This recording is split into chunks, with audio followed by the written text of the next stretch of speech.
창세기 42장 우리 26절에서 38절을 나눠보도록 하겠습니다. 요셉의 형제들은 여전히 요셉이 자신들의 친동생인 걸 조차도 모르고 나귀에 식량을 가득 싣고 고향 땅 가나안으로 돌아가게 됩니다. 많은 숙제를 지고 갑니다. 나귀에는 비록 식량은 가득 실어 있을지는 몰라도 그들의 마음속에는 근심과 염려와 괴로움을 가득 싣고 떠나가는 모습입니다. 그들이 돌아가는 그 발걸음은 결코 가볍지가 않습니다. 여러분 한번 생각을 해보십시오. 여러분 통장에 또 여러분 차 안에 주머니 안에 가득 물질이 또 재정이 채워져서 부모님이 기다리는 사랑하는 자들이 기다리는 곳으로 돌아갈 때 얼마나 발걸음이 가볍고 행복하겠습니까? 그런데 이들을 눈앞에는 식량이 가득 실어져서 고향 땅으로 돌아가야 되는데 가볍기는커녕 너무나 무겁고 너무나 괴로운 거예요. 마치 아버지 야곱이 고향 땅으로 돌아갈 때 에서 형이 기다리고 있다는 생각에 야곱이 마음이 굉장히 괴로웠고 그 고향 땅으로 가는 발걸음이 굉장히 아프지 않았습니까? 슬프지 않았습니까? 마치 이 형제들이 아버지 야곱에게로 돌아가는 발걸음이 아버지 야곱이 에서가 기다리는 고향 땅으로 돌아가는 심정과도 같았을 것이다. 그리고 그들에게는 잃은 게 굉장히 많고 또 앞으로도 잃어야 될 것이 또 있다는 거예요. 먼저 첫 번째로 가나안 고향 땅에서 애굽으로 떠날 때 시므온이라 함께 하였지만 가정으로 그냥 집으로 돌아올 때는 시므온이 애굽 감옥에 갇혀 있어요. 그리고 또 하나 그들의 가장 큰 근심거리가 뭐였냐면은 막내 동생 베냐민을 데리고 다시 애굽 땅으로 가야지만 시므온을 풀어준다고 하고 있고 또 너희들과 무역을 할 수 있다는 거예요. 식량을 나눠줄 수 있고 너희들이 가져온 돈도 우리가 수령할 수 있다는 거예요. 이런 여러 가지 복잡한 일들 속에서 그들 형제들이 그들의 마음을 짓누르고 굉장히 괴로워했던 게 뭐냐면 바로 아버지 야곱이 가장 사랑하는 베냐민을 데리고 다시 애굽 땅으로 가야 된다는 것이 굉장히 그들 마음속에서는 큰 걸림돌이었던 거예요. 그러한 괴로움, 그러한 아주 힘든 일, 근심과 염려가 쌓인 상태가 되다 보니까 눈에 보여지는 식량이 즐겁지가 않았어요. 만족하지가 않았다는 거예요. 그들은 이렇게 하여간 길을 떠나고 가다가 어느 숙박 장소에서 하루 숙박을 하다가 돈자루를 발견합니다.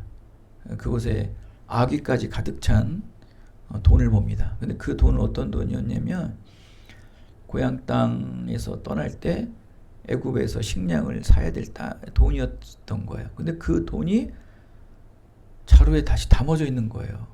세상에 여러분, 세상에서 가장 좋아하고 슬프다가도 기뻐지는 게 돈인데 그들은 돈을 보고 두려워해요.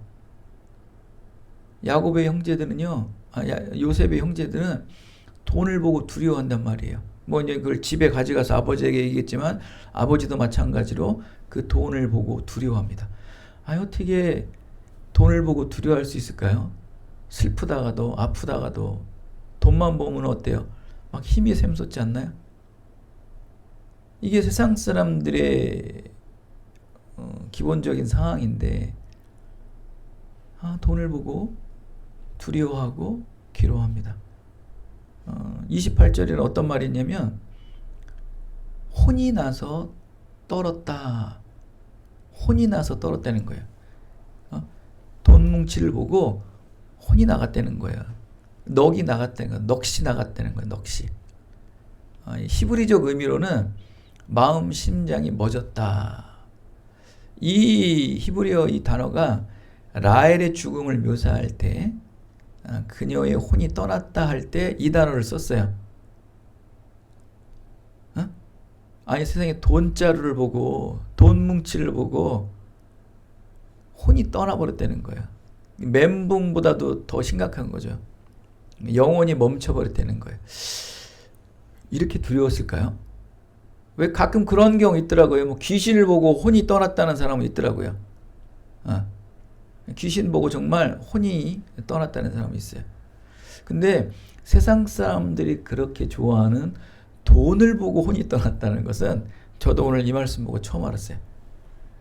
돈을 보고 여러분 괴롭던가요?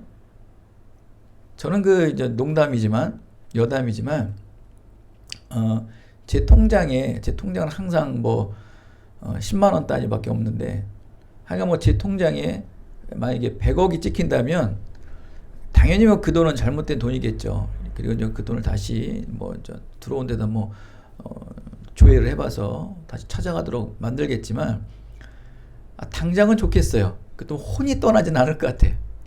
넋이 나갈 정도로 그러진 않을 것 같아. 굉장히 기쁘고 순간적으로 이 돈 갖고 뭐 하지? 하면서 그런 굉장히 세속적인 생각을 잠시나마 할 거는 같아요. 그렇다고 돈을 보고 두려워하고 근심하고 염려하고 떤다? 쉽지가 않은 거예요. 죽었던 자도 돈 보면 뻘떡 일어난다고 할 정도로 돈은 우리 세상 사람들에게 굉장히 유쾌하게 하고 유익하게 하고 우리 만족도 삶의 질을 풍성하게 하는 게 돈인데 이 돈이 이렇게 혼이 떠날 정도로 괴롭게 하였다. 글쎄요. 왜 이럴까 대체? 도무지 이해하지 않을까? 이해할 수가 없어요, 저는. 어떻게 보면 이들에게 돈은 재앙이 돼버린 거예요. 돈이 재앙이 된 거예요. 우리 출애굽기서도 이렇게 보면은 너무 고기를 먹고 싶으니까 하나님에게 막 불만과 원망을 토로하지 않습니까? 그 하나님께서는 그들에게 메추라기를 보내주잖아요. 나중에 어때요? 고기 냄새만 맡아도 식물이 넘어올 정도다. 숨이 막힐 정도라 할 정도잖아요. 이렇게 풍요함과 여유로움이 너무 우리에게 밀려와도 그것이 우리에겐 도리어 화가 될 수 있고 재앙이 될 수 있다는 거예요. 지금도 그래서 여러분 계속 돈과 또 여러 가지 이런 재화들을 얻고 싶으십니까? 아주 넘치도록? 그러니까 제가 늘 여러분들에게 강조하는 말씀이 그런 재화와 어떤 물질들, 돈들이 여러분들에게 채워지면 여러분들이 주체하지 못하고 감당하지 못할 정도로 채워지면 그건 뭐 하라는 거예요? 하나님의 영광을 위해 사용하려는 거예요. 여러분이 가장 지금 쓰고자 하는 물질만 있으면 되거든요. 빚이 있으면 빚도 갚고 또 여러분이 여러분의 비전과 꿈을 위해서 투자할 것은 투자하는 거. 그런 거로 해서 많이 개발비로 써야 되고 또 미래를 축적하는 데 써야 되고 그런 거 쓰는 거에서 어느 흠도 잡을 수 없어요. 근데 그런 게 다 준비되고 내 또 땀과 수고를 해서 나의 인생을 이렇게 윤활하게 개발되어 줄 수 있으면 되는데 그리고도 돈이 막 재화가 남아 넘쳐요. 그때 어떤 일이 생기냐면은 오버페이스가 되는 거예요. 오버페이스. 하지 말아야 될 것도 하게 되고 구매하지 말아야 될 것도 더 구매해야 되고 구매하는 건 괜찮아요. 그래서 더 구매하게 되고 그러다 보니까 사람들이 붙게 되고 그 사람들에게 자기가 가장 자랑할 수 있는 게 돈밖에 없는 거예요. 이 돈을 주신 하나님을 자랑해야 되는데 돈밖에 없다니까 그 돈을 자랑하고 사람들에게 돈 때문에 높임받는 거예요. 그 순간 무너지는 거예요. 그것은 재앙이 되고 화가 되는 거예요. 여러분 100이면 100 다 그렇게 돼요. 여러분 같으면 안 그럴 것 같아요. 저도 그렇게 돼요. 저는 100% 그렇게 돼요. 저도 한때 젊었을 때 같은 나이에 비해서 좀 많이 벌었었어요. 뭐 영락 없어요. 뭐 지금 생각하면 참 부끄럽고 쥐구멍에 들어가고 싶을 정도의 마음인데 영락 없습니다. 안 돼요 그렇게. 그리고 또 꼴에 어? 신앙의 양심이 있어가지고 11조는 많이 했어요. 11조도 많이 하고 헌금은 그래도 많이 했어요. 그나마 그거로 위안을 삼는데 그런 물질로 하나님의 영광을 높이는 미래적 사명, 선교적 비전을 꾸고 예비하고 준비를 했어야 되는데 근데 그때 헌금도 그냥 자랑이에요. 나 이렇게 세상 속에서 나 이렇게 벌고 다녀 라는 그냥 자랑거리로 헌금했던 부끄러운 모습이죠. 그러니까 사람 뭐냐면 이렇게 돼요. 너무 넘쳐도 문제가 되는 거예요. 그러니까 형제들이나 이 야곱도 이 자루에 아기까지 넘치는 돈자루를 보고 두려움이 밀려오는 거예요. 여러분 마음에 이렇게 염려와 근심과 두려움이 가득하잖아요. 그럼 가장 먼저 찾아오는 게 뭔지 아십니까? 입맛이 뚝 떨어져요. 이런 근심, 염려, 두려움이 계속 밀려와 보세요. 내일 중요한 시험이 있어. 내일 중요한 면접이 있어. 내일 중요한 뭐가 있어. 가장 먼저 입맛이 뚝 떨어져요. 그다음에 죽음의 공포 앞에 두려움이 걸렸다. 그러면 돈도 싫고 명예도 싫고 좀 있으면 죽을 건데 이 돈 있으면 뭐해. 이런 높은 자리에 올라가면 뭐해. 사람이 그렇게 돼요. 지금 이 형제들 또 아버지가 이렇게 돈을 보고 두려워하는 이유는 뭘까? 뭔가 굉장히 마음속에 두려움과 염려와 괴로움이 되는 거예요. 그런데 여러분 우리가 잘 알다시피 하나님의 은혜가 넘치면 하나님의 말씀이 넘치면 기쁨이 넘치죠. 평안이 넘치는 거예요. 세상적인 환경은 우리를 짓누르고 또 우리를 힘들게 하고 막막하지만 그 하나님의 말씀 또 하나님의 예배와 기도를 통해서 우리의 마음이 평안과 기쁨이 넘친다는 거예요. 괴로움과 염려는 없는 거예요. 괴로움과 두려움과 혼이 나갈 정도의 이러한 기이한 현상들은 일어나지 않아요. 근데 이들의 마음속에 염려와 근심과 두려움이 쌓였다. 음식도 입맛이 없고 돈도 싫고 한마디로 말해서 이들 심령 속에 하나님의 생명의 구원의 말씀이 아닌 우리를 죽음으로 이르게 하는 죄가 지배하고 있었다. 죄가 지배하고 있었다. 그러면서 그들 형제들에게 무엇이 생각나기 시작합니까? 그들의 인생에서 자기 동생 요셉을 노예로 팔았던 것, 그리고 그 노예로 팔았던 것을 아버지 야곱에게 가서 동물에게 짐승에게 죽었다, 찢겼다라는 거짓말한 것이 그들의 인생에서 가장 큰 죄였던 거예요. 그 죄가 그들을 생각나게 하는 거예요. 그러니까 돈을 보고도 싫고 산의 진미를 보고도 입맛이 툭툭 떨어지는 거예요. 지금 눈앞에는 돈이 있고 수년 동안 먹을 식량이 가득 쌓였는데도 사람이 그렇게 됩니다. 여러분 저도 요 근래 이렇게 이제 몇 사람들 보는데 요즘 평택에 보면 죽백동이라고 뜨는 도시 아니에요. 거기는 무궁무진합니다. 여러분 죽백동은 여러분 앞으로 지금도 굉장히 발달이 됐지만 앞으로도 굉장히 발전될 도시가 죽백동이에요. 제가 보기에는 거기요 그 죽백초등학교 옆에 그 동네 땅을 거의 반을 소유한 분이 있어요. 반 정도 가까이. 어마어마한 거예요 여러분. 돈으로 환산이 안 돼요 여러분. 근데 할머니인데 혼자 살아요. 제가 그분을 모셔드리잖아요 가끔. 입맛도 없고 돈이 통장에 쌓이는데도요 돈 찾는 방법도 모르고 너무 안타까운 거예요. 그러면서 이제 저한테는 얘기 안 하고 이제 다른 분한테 얘기했는데 젊었을 때 뭐 안 가본 여행지가 없대요. 뭐 유럽서부터 뭐 가장 기억나는 게 뭐 유럽이나 지중해 가서 여행했던 게 생각난대. 그만큼 뭐 돈 자랑하고 다닌 거예요. 이게 지금은 그 많은 돈, 그 많은 재산, 입맛도 없고 오죽하면 여러분 이번 주에는 병원 가가지고 식욕 촉진제 주사를 맞을 정도예요.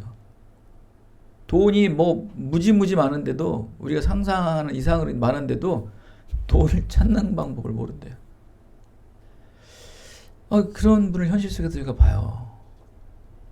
그러면서 저는 이렇게 보면서 야 이런 평평한 땅에 우리 예배처 지을 땅만 좀 빌려줬으면 그분 마당이 얼마나 넓은지 그 마당을 탁 들어가면 아유 우리 키우는 강아지 여기다 키웠으면 할 정도로 근데도 그냥 잡초만 우거지고 그 넓은 그 정원 땅이 그냥 파 몇 개 그냥 형식적으로 심어놓고 이러고 있어요. 너무 안타까운 거예요.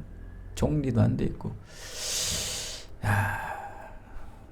이 참 인생살이가 그래요. 그러나 믿음의 사람들은요. 이 작은 것에 기뻐하는 거예요. 이 죄를 이길 수 있는 거예요. 말씀이 기도가 이 죄를 이겨내요. 현실의 암담함을 이겨내요. 그냥 늘 기쁨이 넘치고 소망이 넘치고 비전이 생기는 거예요. 비전이. 내 손엔 개뿔도 진 게 없지만 내 당장 현실은 막막하지만 내가 수년 후에 결혼도 해야 되는데 돈이 안 보여. 맨 이런 염려에 쌓이는 게 아니고 막 꿈과 비전이 생겨요. 뭐 돈, 물질 이거는 안 보이고 그냥 비전과 꿈만 생기는 거예요. 기쁨만 넘치는 거예요. 그럼 물어보죠. 야, 너 돈 없이 어떻게 할 거야? 하나님이 채워주실 거야 하면서 막 비전을 세우고 계획을 세우고 이거로 내 꿈을 꾸고 기도를 하는 거예요. 달라요. 얼굴에 기쁨이 넘쳐요. 사람들이. 요즘에 머리에 좀 이렇게 살짝 좀 웨이브를 넣었더니 그냥 사람들이 그냥 몇 명 되지도 않지만 달라졌다고, 젊어졌다고. 그게 뭐 이게 이게 뭐 외형해서 그렇겠어요? 마음에서 나오는 거겠지. 저는 속으로 생각을 하고 있습니다. 여러분도 비전과 꿈을 가지세요. 여러분 그런 식으로 살면은 패배주의에 빠지잖아요. 돈자로 있어도요. 높은 자리에 올라가도요. 기쁨이 없어요. 소망이 없어요. 하나님 그런 분 안 쓰십니다, 여러분. 하나님 절대 그런 사람, 내가 너 그러려고 내가 너에게 물질을 주고, 내가 너 이렇게 되려고 내가 너에게 이러한 직책을 줬냐는 거 하나 말씀하세요. 자기 고집과 자기 습관과 자기의 기질로 그냥 계속 그렇게 하나님의 준 영광들, 하나님의 준 기쁨들을 그렇게 썩혀가는 거예요. 뭐합니까, 여러분? 돈 찾을 줄도 모르고 세상에 수백억이 있는데도 세상에 식욕 주사를 맞고 있어요. 식욕 촉진제 주사를 맞으며 살아요. 차라리 요양병원 하나 짓겠다 내가. 내 단독 그냥 하나 요양실을 만들 정도로 하겠다. 그 돈 갖고 뭐 하냐고. 남은 생 그냥 그렇게 살지. 정말 갑자기 답답하네요. 이렇게 돈자를 보고 이들은 근심과 염려를 하고 있는 거예요. 이게 재앙이고 화가 아니겠어요? 이게 돈이? 이게 재앙이고 화예요, 여러분. 여러분 그렇게 될까 봐 하나님께서 여러분에게 돈자루를 안 주고요. 직책을 안 주는 거를 믿으시기 바랍니다, 여러분. 이거 안 바꾸면 안 돼요. 여러분 말씀이 기쁨으로 넘쳐야 돼요. 이 예배가 기뻐야 돼요. 여러분 그 축복의 대표성 원리 아시죠? 한 사람이 축복받으면요 모두가 축복받는 거예요. 제가 요즘에 그 독수리 오영재인가 그 주말 드라마를 보잖아요. 내용은 뻔해요. 뭐 너무나 이제 초보자 이게 쉬운 내용인데 참 재밌게 이제 구성을 해서 연기자들의 또 연기를 통해서 보는데 그 내용은 그래요. 어떤 한 싱글맘이 한 남자 결혼을 합니다. 결혼 예정을 해요. 그런데 이 호텔 사장이에요. 근데 여자의 마음을 얻기 위해서 그 시동생들을 먹여 살려요. 그 호텔에서 해줄 수 있는 게 얼마나 많습니까? 호텔에 어떤 재정적 관리를 해달라면서 막 그 시동생들 부르고 뭐 사업하는 데 가서 일주일에 2번씩 샌드위치 200개, 400개를 납품하라고 그러고 막 계속 밀어주는 거예요. 이러면서 그 호텔 주인이 그 한 가정을 살려요. 근데 그걸 다 또 살아나요, 막. 이게 성경의 대표성을, 저는 그 드라마를 보면서 그거를 느끼는 거예요. 우리 가정에서, 우리 교회에서 한 사람만 성공하면 돼요. 다 성공할 필요 없어요. 단 전제 조건이 있어요. 그 한 사람이 성공해서 어떻게 돼요? 교회와 가정을 다 먹여 살려야 돼요. 그 조건이 있어요. 근데 그걸 잊어버리면 하나님의 축복은 떠나는 거예요. 자, 요셉을 하나님께서 축복해 주시잖아요. 애굽의 총리의 자리에 세워주시잖아요. 그러면 결국 그거는 누구를 위함이에요? 야곱의, 이스라엘의 아들들을 위함이에요. 12민족을 위해 세우기 위해서. 이 한 사람의 대표성 원리예요. 축복의 대표성 원리가 성경에 그대로 나오는 거예요. 이거대로 살면 돼요. 우리 가정에 여러분들이 혹시 뭐 삶이 그래요? 그러면 결혼하는 여인이 한 사람만 잘 들어오면 돼요. 여러분이 잘 되든지 결혼할 여인이 하나가 잘 되든지 하나만 잘 되면 이 가정은 끝난 거. 이게 축복이에요, 여러분. 이게 성경의 원리, 세상의 원리로는 이건 해석이 안 되고 성경의 원리. 그러니까 세상의 원리도 이런 드라마를 통해서 이렇게 말씀을 주잖아요. 지금 근데 문제는 뭐냐면 이 돈자를 보고 지금 이 요셉의 형제들에게 무슨 일이 일어나고 있어요? 기이한 일들이 일어나고 있잖아요. 기이한 일들이 일어나고, 세상을 살면서 이러한 일들이 일어날 일이 없는 거예요. 이런 일들을 통해서 하나님과의 단절된 죄를 회개하는 거예요. 그러면서 이제 뭐를 보는 거예요? 누구 하나의 형제 중에서 왜 이렇게 기이한 일들이 생기지?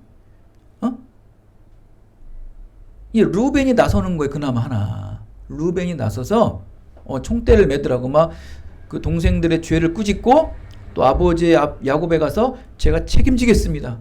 제가 베냐민을 보내주면 책임지고 내 목숨을 다하더라도 살려내겠습니다라는 이런 결단적 각오가 나오는 거예요. 그런데도 아직까지 무엇을 못 차려요? 형제와 아버지 중에 하나님의 은혜인가? 하나님의 구원 섭리를 보는 사람이 단 한 사람도 없다는 거예요. 이게 안타까운 거예요. 그러니까 우리가 속된 말로 은혜의 낌새를 못 차린다. 은혜의 힌트를 못 찾는 거예요. 여러분, 기이한 일들, 정말 이런 일이 왜 생기지 하는데 이런 일들이 연속적으로 생기잖아요. 그럼 어떻게 돼요? 기도의 자리에 달려가야죠. 하나님을 찾아야 되는데 지금 이 형제들하고 야곱을 보세요. 하나님을 찾는 사람이 한 사람도 없어요. 이건 뭐냐면 하나님의 구원 섭리를 모르는 거예요. 여러분, 기이한 일도 한두 번 생기면 그러려니 할 텐데 연속적으로 생기면 이건 한번 멈춰야 되는 거예요. 이 하나님의 구원 섭리를 낌새 차리는 사람이 한 사람도 없는 거예요. 여러분, 하물며 그 사무엘서 3장에 보면은 사무엘이 어렸을 때, 어린 나이 때 하나님을 만납니다. 하나님을 인격적으로 만납니다. 그래서 그 언약궤 옆에서 늘 잠을 청하는 어린 사무엘에게 하나님이 찾아오셔서 사무엘아, 사무엘아 불러요. 근데 이제 아직 어리다 보니까 하나님의 인격적 만남을 가질 수 있는 아직 그런 좀 신앙의 연단들이 안 돼 있는 상태예요. 그런 예화들도 그런 어떤 경험들도 많이 겪어본 걸 주위에서 못 들었겠죠. 어리다 보니까. 너무 그래도 누굴 찾아갔어요? 그건 참 잘된 거예요. 그 어린아이에. 참 순수한 거예요, 사무엘은. 그래도 엘리 제사장에게 찾아가요. 그건 참 잘했다. 그거는 일단 역시 사무엘이에요. 그러니까 또다시 별일 아니니까 그냥 자. 두 번째 또 사무엘아 사무엘아 부르는 거예요. 또 다시 찾아가요. 세 번째 또 찾아갑니다. 그러니까 나중에 뭐라 합니까? 엘리 선지자 제사장이 야 이거는 하나님이 부른 것 같다. 그러면 네 하나님 제가 여기 있습니다라고 응답하라는 거예요. 여러분 이렇게 이상한 기이한 일들이 연속적으로 일어나면은 그래도 믿음의 사람에게 찾아가는 거예요. 응? 근데 믿음은 있잖아요. 엘리 제사장이 좀 이후에 욕은 먹었지만. 그러니까 우리를 어떻게 해야 돼? 우리가 이렇게 기이한 일들이 우리가 연속적으로 생기면 기도로 찾아가야죠. 하나님 앞에 기도로 무릎 꿇고 예배 자리에 찾아와야죠. 그리고 왜 이러한 기이한 일들이 있을까요? 하면서 말씀을 묵상하고 기도하고 예배하면서 하나님의 구원 섭리를 거기서 발견해야죠. 분명히 하나님 말씀을 주세요. 이건 하나님의 구원 섭리라는 거예요. 그러면은 이 중에 어떤 생각을 할 거예요? 그 12 형제와 아버지가 혹시 하나님이 내 동생 요셉을 살려놓으셨나? 아니 어떻게 이렇게 한 사람도 이렇게 낌새를 은혜의 힌트를 발견할 수 없을까요? 영적으로 완전 다 죽은 가정이에요. 이거는 왜? 죄가 그들을 단절했잖아요. 자, 형제들은 동생을 그렇게 해놓고 아버지를 속여요. 이 가정은 20년 동안 뭐가 계속 공존하는 상태예요? 죄가 공존되는, 죄를 들춰내질 않아요. 그러면서 보세요. 야곱도 자기 요셉을 그렇게 사랑해서 형제들이 미워해서 그렇게 했잖아요. 형들이 미워했잖아요. 그러면 베냐민은 그렇게 하지 말아야지. 그런데도 또다시 요셉보다 더 베냐민을 사랑하고 있는 거예요. 그러니까 이 가정은 역기능적 가정인데 형들은 동생을 죽이고 이거를 얘기도 안 하고 있죠. 그 다음에 요셉 때문에 형제들이 이렇게 분열된 상태인 것을 알면서도 또다시 베냐민을 사랑하고 있고 애착하고 있고. 이 가정은 여러분 계속 죄의 굴레, 불신의 굴레가 계속 있는 거예요. 그러니 하나님의 구원 섭리가 들어갈 틈이 없는 거예요. 이 가정은. 그래 돈자루를 보고서 혼이 나가잖아요. 혼이 나가. 아휴, 세상에 이럴 수가 있습니까? 사내 진미가 입이 뚝 떨어지는 거예요. 몇백억 재산이 있는데 식욕 촉진제 주사를 맞고 다니는 거예요. 이게 여러분 좋은 겁니까 여러분? 돈 한 푼이 없어도 우린 가진 건 하나님 믿음밖에 없는 거예요. 로마서 4장 17절에 뭐라고 말하십니까? 존재하지 않은 것을 부르셔서 존재케 하신다고 말씀하시잖아요. 아브라함은요 나이 100세가 됐어요. 자기도 알아요. 나는 신체적인 기능을 못하는 사람이구나. 이건 내 아내 사라가 90이잖아요. 저 여인은 이제 경수가 끊겨서 도저히 생명을 잉태할 수 없는 여인이구나라는 거. 자신의 몸 상태도 알고 또 아내의 몸 상태도 충분히 아는 거예요. 우리 이성적으로 경험적으로 알잖아요. 인정을 한 거예요. 그래서 불가능해. 근데 뭐라고 말합니까? 존재하지 않은 것을 부르셔서 존재하게 하시는 하나님을 믿습니다. 그래요. 믿음은 내 신체, 내 정신, 환경 모든 게 불가능하다고 딱 선포를 해요. 안 돼요. 우리 기쁨 누리 장로교는 안 돼요. 13년 동안 사역했잖아요. 한 사람의 성도도 없죠. 안 돼요. 우리의 이성과 합리성으로는 안 돼요. 경험으로도 안 돼요. 단정됐어요. 안 돼요. 근데 뭐는 돼요? 믿음은 되는 거예요. 할렐루야. 믿음으로 소망했다는 거예요. 아브라함. 하나님은 그걸 아브라함에게 뭘로 보는 거예요? 의로운 자로 본 거예요. 그가 의로운 자는 세상 속에 드러나는 것은 불가능하다고 단정됐지만 믿음은 불가능함이 없다는 거예요. 그걸 믿은 거예요. 그냥 100세 때 아이를 잉태하죠. 100세 때 아이를 잉태하죠. 생명을 이게 가능합니까, 여러분? 뭐가 가능해요? 믿음은 가능해요. 그러니까 우리 기쁨들의 장로교회도 존재하지 않은 성도를 하나님께서 부르셔서 존재케 하시면 가능한 거예요. 그건 믿음으로만 되는 거예요. 믿음으로만. 이 야곱의 자녀들은, 또 야곱의 가정은 지금 믿음이 없는 거예요. 현실적으로 죽은 거예요, 그냥. 못 찾잖아요. 하나님의 은혜의 힌트를 도저히 힌트를 줘도 그 힌트가 힌트인지도 몰라요. 진짜 까만 사람은요, 힌트를 줘도 몰라요. 세 글자 중에 두 글자를 알려줘도 모른다니까요. 모르니까. 하나님께서 그렇게 기이한 일들을 계속 주시면 누구라도 하나 멈춰서서, 야, 이건 이상하다. 이건 하나님께 기도해야 될 일이다, 한번. 여러분은 그런 거 없나요? 저희는 제가 근무하는 요양센터 지금 5월 달에 4명이 돌아가셨어요. 4명. 저는 제가 늘 모시던 분들이 4명이 돌아가시는데, 여러분 쉽지 않아요? 여러분, 이게 죽음 앞에 되게 멍멍해요. 어저께만 해도 이렇게 모셔다 드렸던 분이요. 그 다음 주에 그냥 돌아가셔요, 그냥. 응급실에 가셔서 일주일 있다 돌아가시고. 그런 분들을 서너 명 계속 연속으로 보니까 어떤 분은 이렇게 혼자 떠나기도 하시고. 되게 힘들어요, 이거. 그래서 생각을 하죠. 이게 무슨 일일까? 대체 하나님 이걸 왜 보여주시고 왜 알게 하실까? 계속 고민하는 거예요. 그런 정도는 돼야죠, 여러분. 여러분들 기이한 일들이 자꾸 생기면 이건 뭘까? 하나님 뭘 말씀하시는 걸까? 하나님의 구원 섭리를 계속 파고 들어야 되는 거예요, 여러분. 재수 없어, 뭐 없어. 이 그리스도인들에게 이 말은 금기어에 금기하면 안 돼요.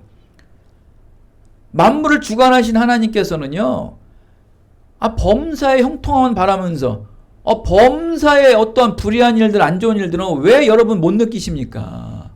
그 안에 분명히 섭리가 있는 거예요. 여러분의 신앙을 보라는 거예요, 지금 현재 상태를. 사랑하는 여러분, 하나님 여러분에게 끊임없이 말씀을 주십니다. 발견하세요. 죄와 세상의 유익과 만족만을 찾느냐고 하나님의 기이한 일들, 말씀들을 발견하지 못하셔서 나중에 돈 앞에, 세상의 풍요 앞에 두려워하고 무서움이 혼이 나가는 사람이 되지 마시고 늘 하나님 앞에 회개하고 통회하고 말씀 앞에, 기도 앞에 평안과 기쁨을 누리면서 하나님이 앞으로 주어질 구원 섭리를 소망하고 꿈꾸는 여러분이 되셨을 때 우리 얼굴은 늘 밝고 우리 얼굴을 통해서 많은 사람들에게 복음의 말씀을 선포할 때 놀라운 일들이 여러분의 인생 속에 가득하게 되시기를 예수 그리스도의 이름으로 축원드리겠습니다. 은혜가 풍성하신 하나님 감사합니다. 오늘도 요셉의 말씀